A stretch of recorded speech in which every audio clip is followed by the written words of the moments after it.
Canon just announced the EOS R100 while I was asleep, and boy was I wrong about the specs. Very wrong. Not only does it not have a flippy screen, but it has cropped 4K at 24 and 25 frames per second, no 30 frames per second. And Canon brought back, boys, the cripple hammer. The cripple hammer is really, it spent a lot of time with this camera. We've got contrast detect autofocus system. Even Panasonic doesn't have contrast detect autofocus anymore. It doesn't have IBIS. And well, stick around after this short break. I've got all the morbid details. But first, please do me a favor. Follow me on Twitter, but most importantly, please subscribe to this channel. It doesn't cost you anything, and it really does help this channel grow. And if you're already a subscriber, thanks so much for your support. Canon just released the EOS R100 for $200 less than the R50, but for that price difference, you're getting a much less capable camera. I personally believe that the single purpose of the Canon EOS R100 is not to sell you on a low-end camera, but to point you in the direction of the Canon EOS R50. For $200 more, you get a much more capable camera. The EOS R100 has the exact same image processor, the Digic 8, the one that's found in the Canon EOS M50. And it's the exact, well, the video specs are almost identical to the M50 as well. We'll get to those in just a short moment. But the frame rate, well, I thought this might go up to around 8 or 9 frames per second. It's advertised at 6 frames per second, but that's without autofocus. With autofocus, you're down to around 3.5 frames per second, the same as the Canon EOS R. And 3.5 frames per second in this day and age, well, it's great if you're shooting portraits, if you're not shooting anything action-based, if you're out water skiing, if you're doing water sports, if you're shooting your son at track and field, 3.5 frames per second just isn't going to be fast enough. And without IBIS, you're going to have trouble unless you're in the brightest conditions with a high shutter speed to be able to nail those shots. 3.5 frames per second isn't all that impressive. And having that Digic 8 image processor really handicaps the video capabilities of this camera. We've talked about how the Canon cripple hammer has been absent from the R50, the R8, and pretty much the rest of Canon's lineup since the release of the R3. But with the Canon EOS R50, we now know what the cripple hammer's been doing. While the camera can shoot 4K video, it can do it with a 1.55 times crop. That's right, on a 1.6 crop sensor, you have an additional 1.55 times crop. But there's some other goodies as well. You don't get 30 frames per second. It does cap out at 24 or 25 frames per second. And the autofocus system, contrast detect. That's right, contrast detect autofocus system on a brand new Canon R system.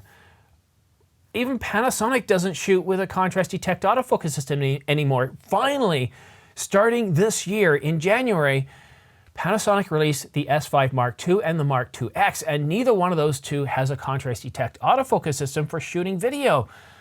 But with the R50, it's back. And so, you know, that $200 price difference between these two cameras is starting to look like, well, and I get it, if $679 is a bit too much and $479 is a bit more affordable, I get it. But my recommendation is save up, spend an extra few months, save up, and get the R50 because, well, the bad news continues. Now, while this camera can shoot 120 frames per second, it's definitely not in 4K. It's not in 1080. It's in 720. And I have the Canon, where is it? Right here, the Canon 70D. I absolutely love this camera. It doesn't have 120 frames per second, but I tried shooting in 720 not too long ago, and the resolution is terrible. And with the Digic 8 image processor, I wouldn't want to shoot 120 in, I wouldn't want to shoot anything in 720. In fact, 1080 is kind of, 1080 is the lowest resolution I'd want to shoot at. And because it's not oversampled, if you want to get the best detail in 1080, you want to shoot in 4K where you have a contrast detect autofocus system, that crop. So you're not really going to want to shoot in 4K. The whole purpose of the R50 is not to give you 4K, is to give you a solid 1080p video mode and resolutions.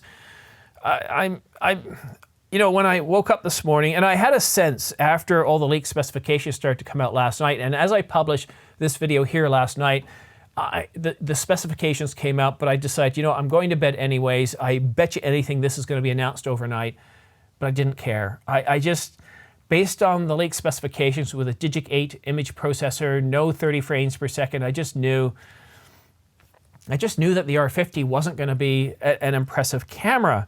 But I don't want to beat up on the R100 too much. I mean, after all, it does follow in the footsteps of the 2000D or the T7i or the M50. But here in 2023, especially when you've got Canon's own R50, just $200 more with so much more. You've got, and they are the same size body, but you've got a flippy screen. You've got 4K, 24, 25, and 30 frames per second. You've got the Digic X image processor. You don't have that cropped 4K on an already 1.6 times cropped camera, and you have computational capabilities, computational photography. It's just a much better camera. The video specifications are better. The stills capabilities are better, and it can shoot at 15 frames per second electronics. So whether you're shooting stills or you're shooting video, the R50 is just so much better of a camera. And as I said at the beginning of this video, sometimes companies will release a low-end, whatever it is, a camera, computers, lighting, whatever it is, a car, and they sell you, look at this low price just to get you into the showroom, and then they say, yeah, but you know, if you spend just a little bit more, you get this. After all, if you've got the latest smartphone, then you've got all the capabilities of the R100 and more. You've got faster stills capabilities, you've got better video capabilities, and you don't have a contrast detect autofocus system. And sure, you don't have a flippy screen, but you've got that smartphone in your pocket. So if you are looking at the R100 as your first camera and you've got a smartphone, I would say don't do it. In fact, I would point your attention to the Canon EOS R50.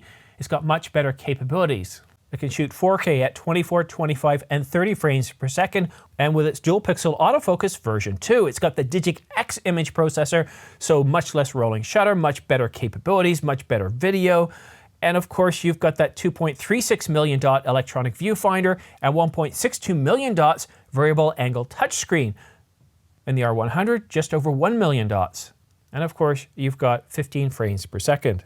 When I woke up this morning, I didn't really want to publish this video. I thought, you know, let Gordon Lang, let Jordan Dray, Chris Nichols, and everybody else talk about this camera because I cover the news and rumors, and once a camera's announced, I usually do a live stream and then I turn it over to those fellows to cover the camera.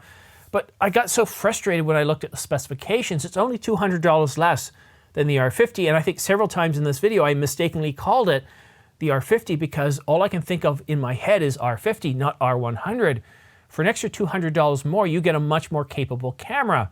I shoot with a Canon EOS R50. It's a $4,000 camera. It's a much more capable camera, but I can look at the R50 and say, you know what? I could easily buy this camera, put it in my travel bag, take it with me. It's very compact, and I'd be happy with the results. But the R100, I wouldn't touch that thing with a 10-foot pole. The video specifications are severely crippled. Cropped video, no 30 frames per second, and like, come on, Canon? Contrast detect autofocus here in 2023, not even Panasonic is doing that anymore.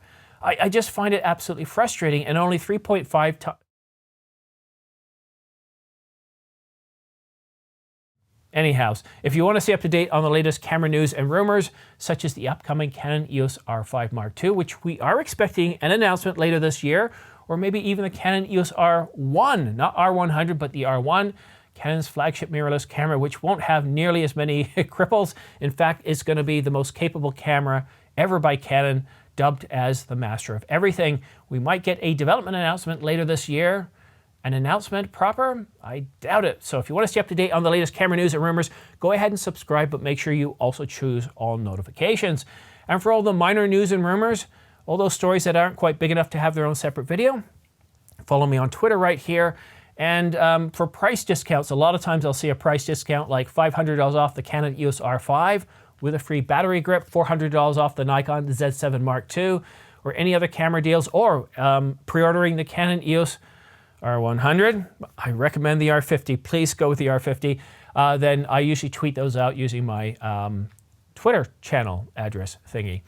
So yeah, and if you do want to pre-order the Canon EOS R100, I do have the links down below, but like I said, seriously, take a look at the R50. I'm not very happy with the R100. I think it's got too many caveats, too many capabilities that just leave you wanting more. And I think if you're looking at starting out, you want to move away from a smartphone to a more capable camera. You're not going to do that with the R100. You're going to do that with the R50. And that's my final thought for today. Thank you so much for watching. We'll see you again soon.